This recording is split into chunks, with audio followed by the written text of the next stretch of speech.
ఇప్పుడు no cost cough syrup తో 60 రూపాయల విలువ గల ఇన్హేలర్ పూర్తిగా ఉచితం. దెబ్బకి దగ్గు జలుబు మాయం. బీఆర్ఎస్ వర్కింగ్ ప్రెసిడెంట్ కేటీఆర్ మాట్లాడుతున్నారు. లైవ్ లో చూద్దాం. యాద పెట్టుకోండి, నేను చెప్పేది గుర్తు పెట్టుకోండి.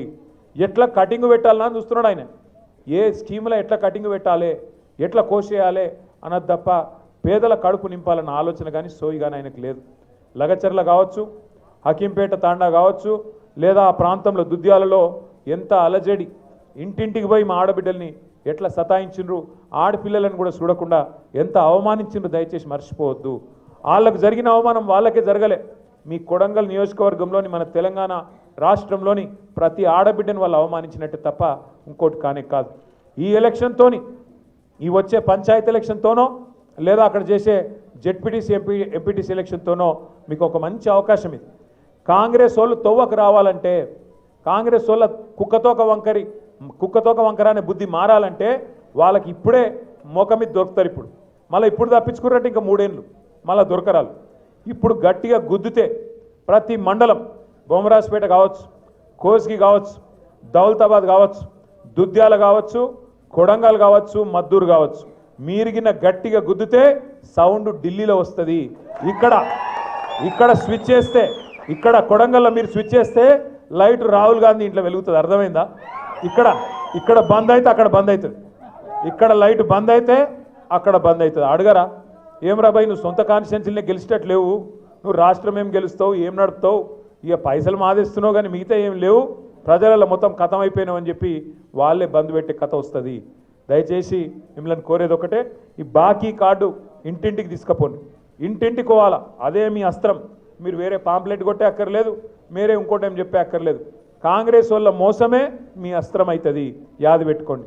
ఎంత దుర్మార్గుడు రేవంత్ రెడ్డి అంటే మీకు ఒక్క ఉదాహరణ చెప్తే దాంతో మీకు అర్థమవుతుంది.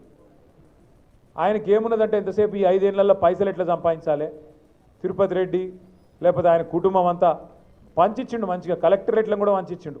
ఒకటి సంగారెడ్డి కలెక్టరేటు, ఒకటి రంగారెడ్డి, ఒకటి వికారాబాదు, ఇంకోటి మేడ్చలు. భూముల దందాలలో పడ్డారు అందరు. ఒకటే పని, ఇంకో పని లేదు పాడలేదు, కమిషన్లు, భూముల దందాలు. ఎంత దుర్మార్గుడు అంటే ఈ కమిషన్ల కోసం, పైసల కోసం మూసీ ప్రాజెక్టు చేస్తాను మొదలుపెట్టిండు.